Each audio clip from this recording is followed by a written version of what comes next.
बिस्मिल्लाहिर्रहमानिर्रहीम। अस्सलाम वालेकुम। मैं हूँ आयशा और वेलकम करती हूँ आपको आयशा के किचन में। आज मैं लाई हूँ रजब स्पेशल मीठी टिक्कियों की रेसिपी। आप लोगों के साथ भी ऐसा होता है कि आपकी मीठी टिक्कियाँ सख्त बनती हैं या फिर तेल में जाकर टूट जाती हैं, बिखर जाती हैं।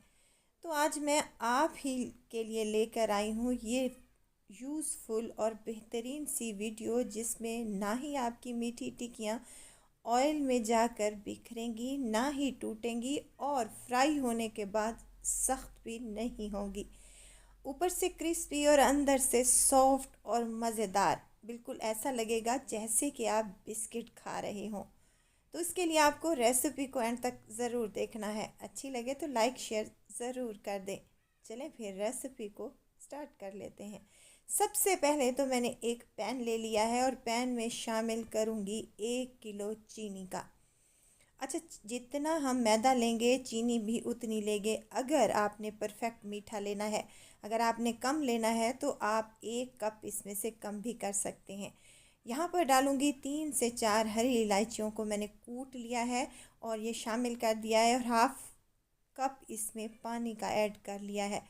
इसका हम शीरा तैयार करेंगे, लेकिन एक तार या दो तार का नहीं, बल्कि हम इस चीनी को मेल्ट होने के लिए रखेंगे चूल्हे पर। जैसे ही चीनी मेल्ट होगी तो हमने फ्लेम को ऑफ़ कर देना है और इसके बाद इस शीरे को हमने ठंडा कर लेना है और इसके बाद इसको रख देना है साइड पर। इसका इस्तेमाल इसी रेसिपी में होगा, लेकिन थोड़ी देर के बाद।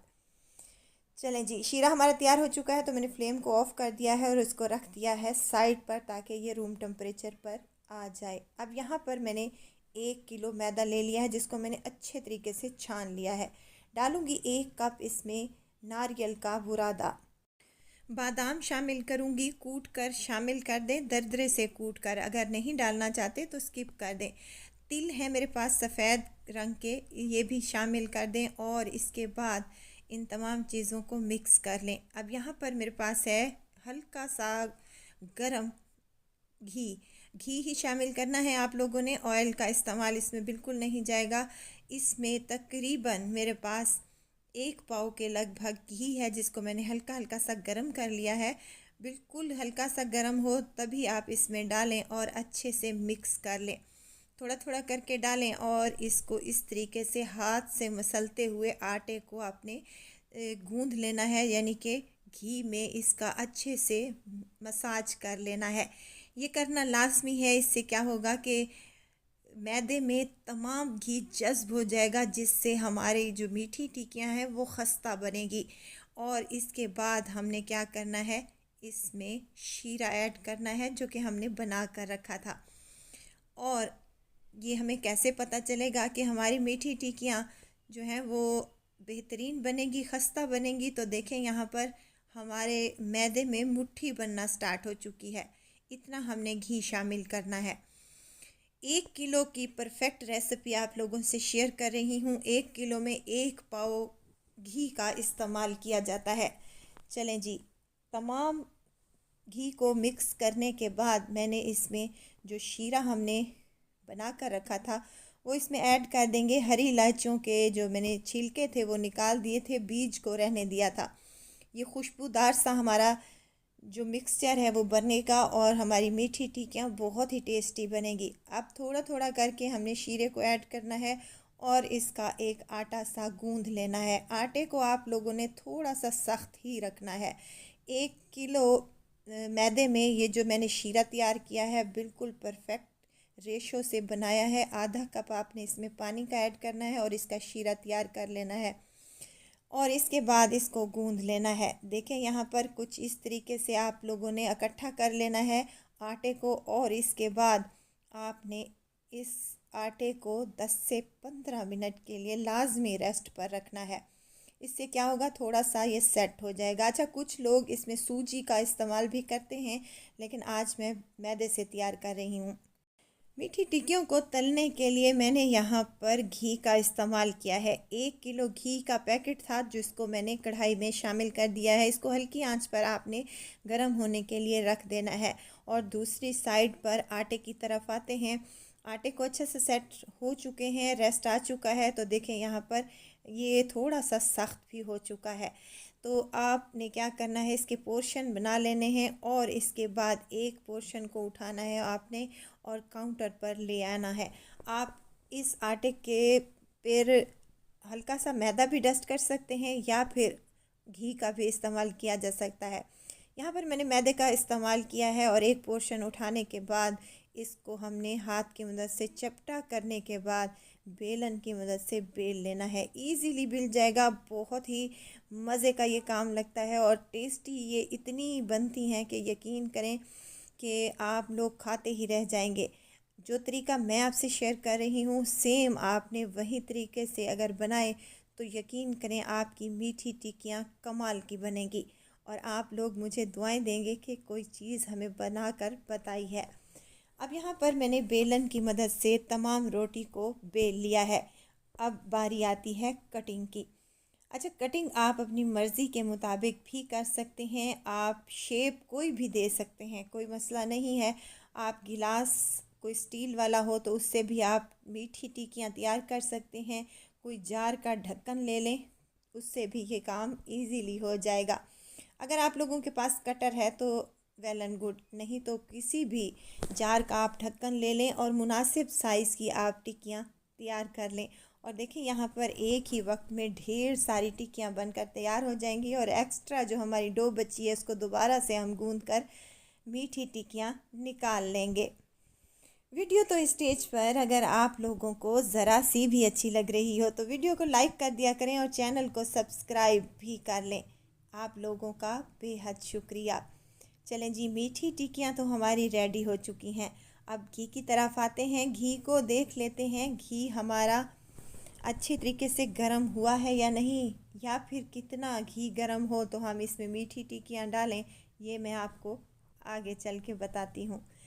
तमाम मीठी टिक्कियों को बनाने के बाद आप लोगों ने रख लेना है एक साइड पर और इसकी थिकनेस मैं आपको चेक करवा दूँ। देखें इस तरीके की आपने बनानी है, अगर थोड़ी सी मोटी हो जाए तो कोई इशू नहीं है।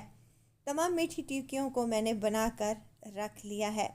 अब आती है बारी घी की। घी की तरफ चलते हैं और ये देखें थोड़ा सा हम मैदे का एक टुकड़ा डालकर देखेंगे। अगर घी में ये अच्छे से पक रहा है तो आपको मीठी टिक्कियाँ एक एक करके डाल लेनी है।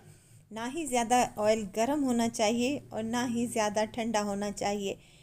और जैसे ही मैंने मीठी टिक्कियाँ घी या फिर गरम ऑयल में डाली हैं तो वो नीचे बैठ गई हैं। जैसे जैसे ये फ्राई होंगी ये ऑयल और जो घी है उसकी सतह पर आ जाएंगी। ये देखें ऊपर तैरना स्टार्ट हो जाएंगी।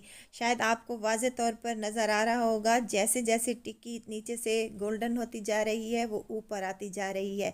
अब इस पॉइंट पर आपने इसकी साइड को चेंज करना है। जैसे ही आपकी मीठी टिक्कियाँ ऑयल के ऊपर तैरना स्टार्ट हो जाएं, पहले आप लोगों ने इन मीठी टिक्कियों को छेड़ना बिल्कुल नहीं है, वरना ये नाराज़ हो जाएंगी और टूट कर बिखर जाएंगी। चलें जी, इनकी साइडों को चेंज कर लें और मीडियम फ्लेम पर आप लोगों ने इनको फ्राई करना है। हाई फ्लेम आपने नहीं रखना, मीडियम फ्लेम रखेंगे तो ये खस्ता और मज़ेदार बनेगी, वरना ऊपर से कलर आ जाएगा लेकिन अंदर से ये खस्ता नहीं बनेगी, कच्चा आटा रह जाएगा। इस बात का आप लोगों ने ख़ास तौर पर ध्यान रखना है। चलें जी, इसकी साइडों को हम चेंज करते रहेंगे 2 से 3 बार। जैसे ही इन पर अच्छा सा गोल्डन सा कलर आ जाएगा तो हमने इन मीठी टिक्कियों को निकाल लेना है। रजब के अलावा आप लोग इन मीठी टिक्कियों को बनाकर अपने घर पर 2 से 3 महीने के लिए महफूज भी कर सकते हैं और जब भी आपका मीठा खाने का दिल करे तो आपने फटाफट से ये मीठी टिक्कियों को एंजॉय कर लेना है। आप मीठी टिक्कियाँ चाय के साथ भी इंजॉय कर सकते हैं, ये बहुत टेस्टी लगती हैं। देखिए कितना खूबसूरत सा मीठी टिक्की पर कलर आया है और ये टेस्टी तो ये इतनी बनी है कि आपको खाकर मज़ा आ जाएगा। अच्छा हाँ, एक और बात मैं आपको बताना भूल गई। जैसे ही आप लोग मीठी टिक्कियों को घी से निकालेंगे ये बहुत ही सॉफ्ट होंगी। आप लोगों ने परेशान बिल्कुल नहीं होना। जैसे जैसे इन मीठी टिक्कियों को हवा लगती जाएगी यानी कि ठंडे होते जाएंगे, ये अपनी ओरिजिनल शक्ल में आते जाएंगे। तो आपने इनको बिल्कुल रूम टेम्परेचर पर जब ये आ जाएं तभी आपने इसको इंजॉय करना है, ट्राई करना है। इससे पहले अगर आप करेंगे तो ये बहुत ही नरम होंगी। चलें जी, ये देखें मीठी टिक्कियाँ मैंने निकाल ली हैं तमाम, और ये देखें कमाल की बनी हैं। और यकीन करें ये इतनी मज़ेदार हैं कि आप बाहर वाले जो बिस्किट वगैरह लेते हैं उनको भूल जाएंगे जब घर पर ये मीठी टिक्कियाँ बनाकर आप लोग तैयार करेंगे। आप ज़्यादा क्वांटिटी में बनाना चाह रहे हैं तो आप क्वांटिटी को डबल कर लें, लेकिन मेथड सेम रहेगा। वैसे ऑलरेडी 1 किलो से ढेर सारी हमारी मीठी टिक्कियाँ बनकर तैयार होती हैं, और ये 2 से 3 महीने आप इनको इंजॉय कर सकते हैं। महफूज करने के बाद किसी भी एयर टाइट जार में आप लोग इनको रख लें और अपने चाय के साथ इसको इंजॉय करें। सर्दियों में ये मीठी टिक्कियाँ बड़ी ही टेस्टी लगती हैं, तो ज़रूर ट्राई कीजिएगा। दुआओं में मुझे ज़रूर याद रखिएगा। खुश रहें, खुशियाँ बांटें। इजाज़त चाहती हूँ, फिर आऊँगी इंशाल्लाह एक नई और मज़ेदार सी चटपटी रेसिपी के साथ। आयशा को दीजिए इजाज़त। अपना बहुत सारा ख्याल रखिएगा, दुआओं में मुझे याद रखिएगा। अल्लाह हाफिज़।